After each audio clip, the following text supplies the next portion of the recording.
you've gone to like the pinnacle of the aviation world and to paint that. When we received the airplane in 2005, it didn't have any of its original paint, like the nose art had been changed. I was off one day and Casey sent me a text and said, I'm going to do the left, you're going to do the right. I said, okay, sounds good.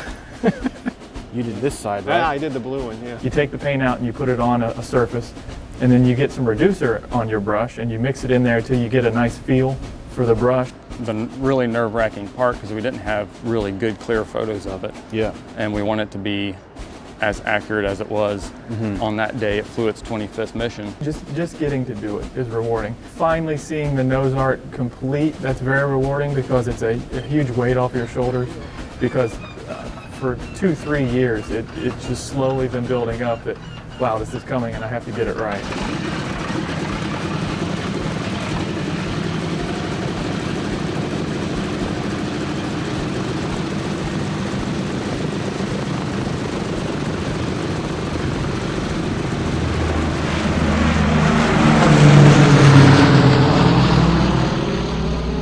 Actually your handiwork right here. Yes, sir. So for all the nose art guys who follow us, nose art's a very prevalent thing. Yeah. We have touched on nose art in general, and the general thing about nose art, and maybe you can speak to this as well, is everything rolls off the factory floor brand new, but Yeah. the nose art speaks to like the humanity of things. That's when it transitions from like a piece of equipment Yep. to a living, breathing piece of history. So It's a personal touch, right? and you've gone to like the pinnacle of the aviation world and to paint that, like, talk about it, man. Like, Yeah. tell us.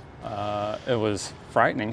Yeah, I bet. I did everything on the left side of the airplane. And I got to say, as I said to Chad, like, this is, in my opinion, the pinnacle of aviation world. You obviously knew about nose art before you did this. Right. Like, So I know that nose art kind of goes through a cycle, and it's kind of a politically incorrect thing sometimes, the way World War II nose art is. But yeah, obviously that's the thing that really makes an airplane stand out. Yeah. And I would say being younger, getting into airplanes and models, that's definitely the thing that draws you to an airplane, is look how cool this nose art is. yeah, To me, obviously I'm biased, but I think the Memphis Belle nose art is one of the most iconic and recognizable nose arts that's out there. probably the most. I know everybody has their own opinion on that, but Yeah, you just recognize it, and that's what it is. Yeah. To be able to be told that you're going to paint this, yeah. it's kind of overwhelming.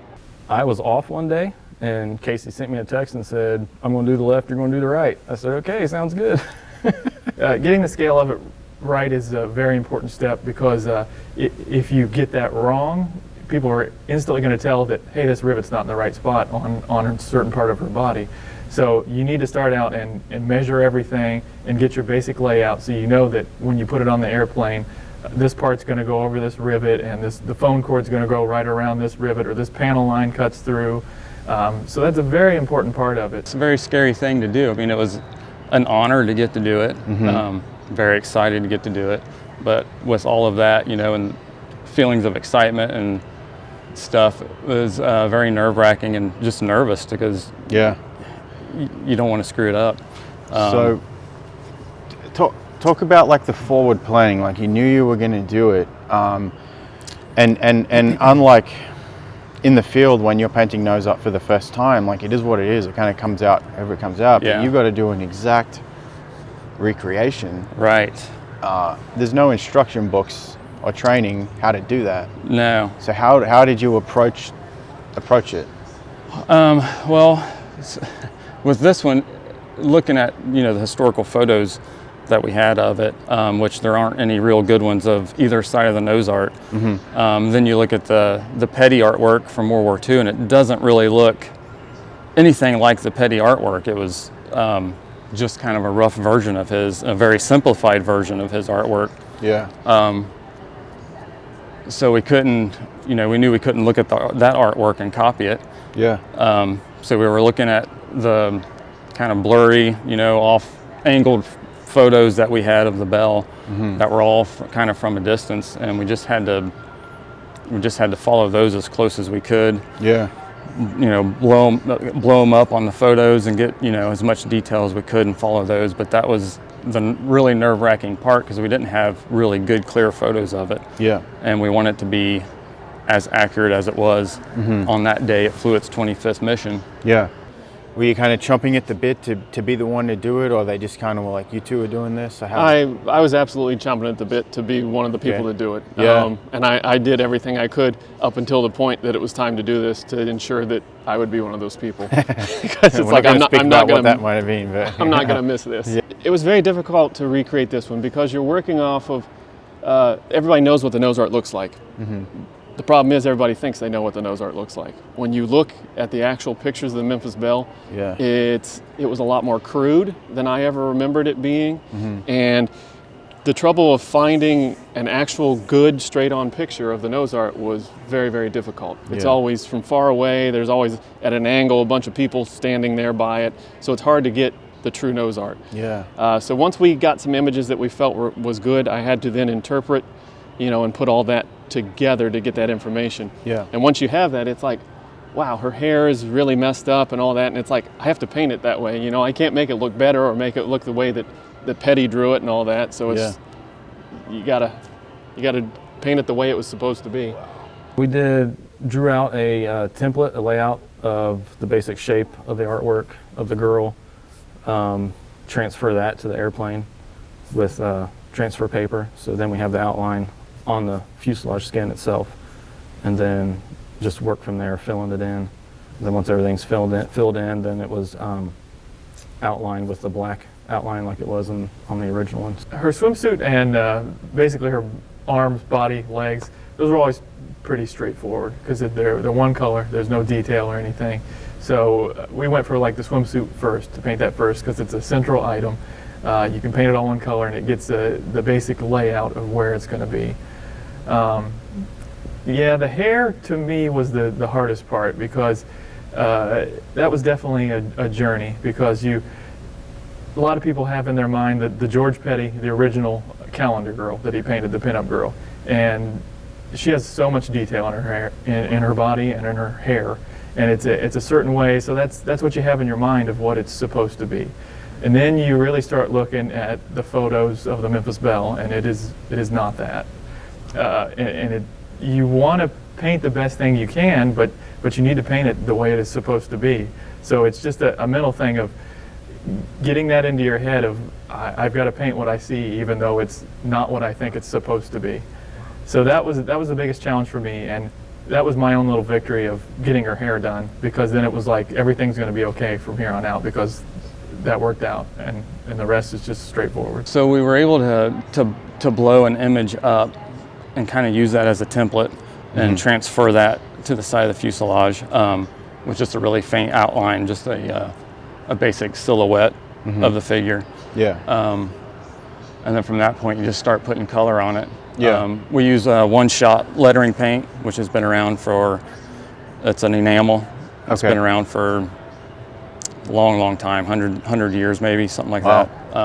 It's an old sign painter's paint, and that's very commonly used for nose art. Do you cut it with anything, or? Sand it a little bit with reducer. You can, mineral spirits is a common reducer for that. And that's the paint we used for the nose art and the bombs and all of that. I used to always take the paint and put the reducer in with the paint and try and get it the right consistency. But you get your little bit of paint out and it starts to dry over time. So something that Chad actually helped me with was paletting your paintbrush. So you take the paint out and you put it on a surface, and then you get some reducer on your brush and you mix it in there till you get a nice feel for the brush, till it's as smooth as you want it, because you don't want it so smooth that it's going to start to run, but you don't want the brush gripping because you're not going to get a nice line on it. So every time you get new paint, you have to do that, and then it really helps out when you go on the airplane with the paint. In all the photos, they're all in like a different light, so then your colors and shades, they're all going to look different. How did you be like, that's the shade we need? Right. So I worked with research. It's Jeff Duford, which you'll also talk to. The two of us worked together on the colors, and that was it was very, very difficult because you have color photos of the Belle from the time period, but you have to take into consideration the type of film they used, how it was developed, the cloud cover, the lighting and all that takes place in England to change how all that looks. So it's not just, oh, this airplane is olive drab. It's, you got to figure out. Yeah, I think our dress is blue. Let's just Right, go with blue. I know. Yeah. No. So the airplane, you know what color it was supposed to be, but there were tons of different paint manufacturers at the time, and they were all making their own paint, which didn't really match each other. And then we're going for the overall look of the airplane on the last day it dropped its bombs. So it's not the War Bond Tour, it's not any of that. So now you have an olive drab paint or the paint of the nose art or the yellow, and it has to be faded to match a certain color of what it should be. So that was a hard process. There's a lot to that than just... Yeah, wow. So I would envisage to say that even a lot of the models, their decals, they could even be off a little bit. Sure, yeah. And a lot of the decals, when you see some of the model kits, it's not the right girl. She's a little different looking and all that, made to look better. Yeah. Looking just for reference, anything we could reference off the photographs on the original airplane, original photographs, seams, windows, rivet lines, and where she was in relation to that sort of stuff to scale off of that and measure.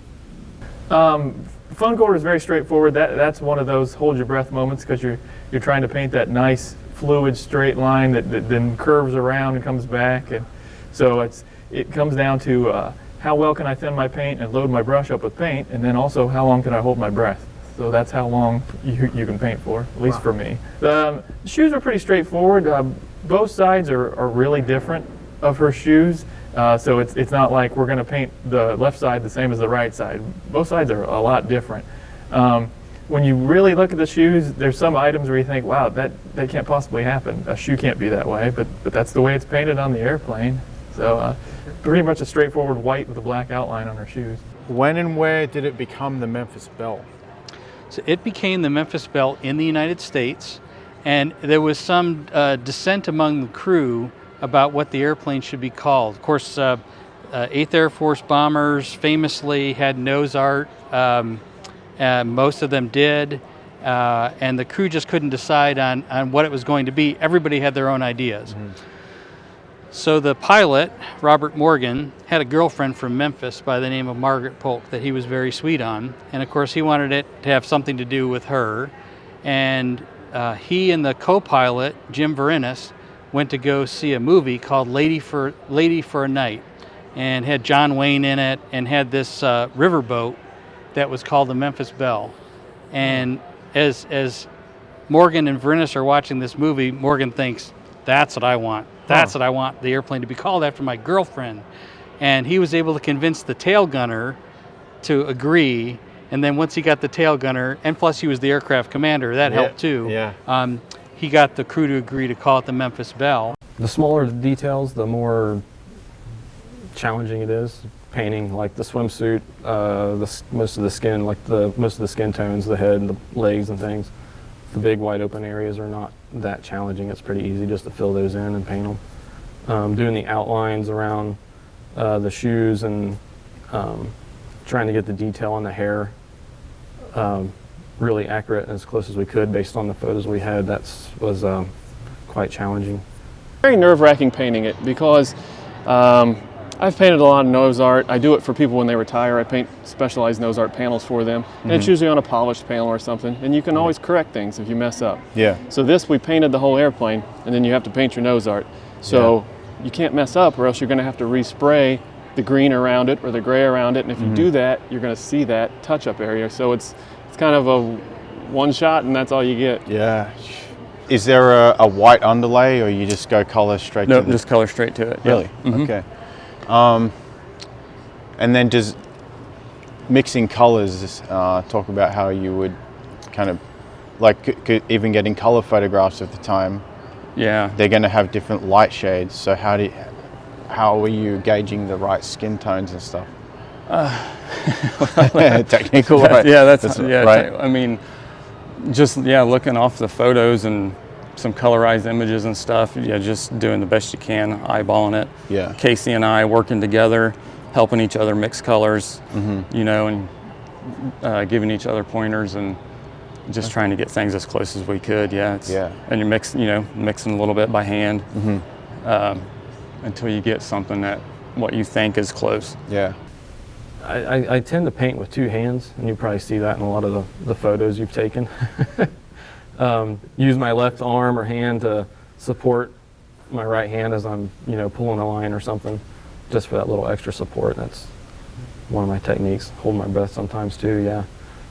Doing research for this artwork to get ready for it, you get as many pictures as you can because you want to have all the information available.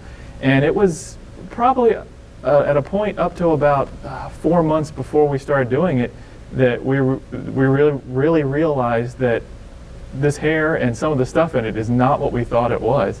Because you would just kind of glance at the picture and you think you know what it's going to be, but once you really get into it, you notice the differences and you think, oh boy, I'm going to have to try and recreate this even though I can't really see it that well. So you dig deeper and try and find more photos. And there's not that many amazing photos out there, even though there's a lot of photos of the Memphis Belle. A lot of them are from film footage at the time, which doesn't give you the clearest picture. So you spend a lot of time just searching for a perfect photo that's going to show you the part of the airplane or the part of the artwork that you want. And it seems like when you're searching for that certain thing, you'll find everything but what you're looking for. So then you have to think back, did I see that somewhere else? And you're going back through your old photographs. So all it takes is one or two pictures that are somewhat clear, which I ended up working with one color photograph, which the colors seemed very accurate in it, and then one black and white photograph, which had a little more detail than the color photograph. So you kind of work between the two. As wide a brush as I can for, an area to help minimize brush strokes. And then, paint consistency is always critical too. You want to thin the paint as you're painting so that the brush pulls nice and smooth and the paint flows out, but you don't want to thin it too much because then it'll run. So there's a fine line there you got to kind of watch. The nose art came from a George Petty pinup that was in the April 1941 issue of Esquire magazine. So that woman is not actually a depiction of Margaret Polk. That's a pinup model. Correct. So it represents her in spirit. Yeah. But the artwork that it came from was a George Petty pinup, and it's a young woman on a phone, and his original model for that was his teenage daughter, and it just says, "I'm the one with the part in the back." That's just a quote. And then what's kind of interesting is that this nose art, we don't know for sure who painted this nose art. It's thought that it was a sign painter in Maine, but that hasn't been confirmed. And I don't know that it ever will be. But what's interesting is the artwork that was done by George Petty is very, very fine and very detailed. And when you look at the actual nose art on the Memphis Belle, it's a bit cruder. And also the figures on both sides differ. The nose art on the left-hand side, she's in a kind of a blue bathing suit with blonde hair. But on the other side, on the right-hand side, she's in a red bathing suit and she's a brunette. We had like just a paint palette board out that we're trying our different colors on.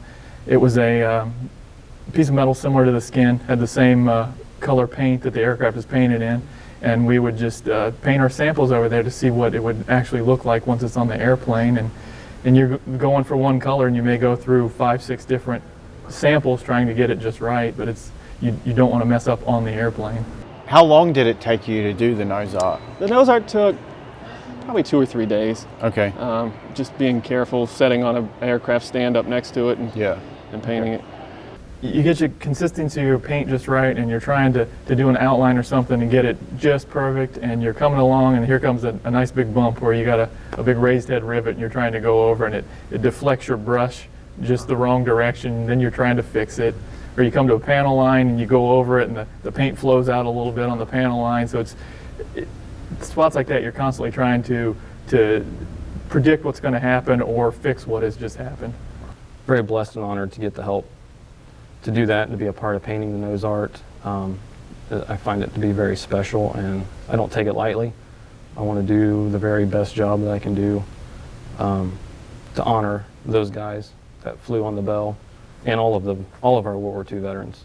This is, for all of them. So we want to do the best we can. Just getting to do it is rewarding. Finally seeing the nose art complete, that's very rewarding because it's a huge weight off your shoulders, because for 2-3 years it's just slowly been building up that, wow, this is coming and I have to get it right. So when you finally step back and that's the last brush stroke on the pinup girl, and you're like, okay, I can relax now. I would say this is as high as it gets with nose art. Oh, absolutely. I want to shake your hand. You guys did an amazing job. I was very lucky to Wow. be able to do it. So yeah. Cool. Doing that right there was the highlight of my career, Yeah. for sure. Yeah. Just extremely honored that I had that opportunity to do that and pay tribute to these guys. It was just a very humbling experience. Well, as a restoration expert myself, I want to shake your hand because that is Thank you. outstanding. Appreciate it. Outstanding. Thank you. All right.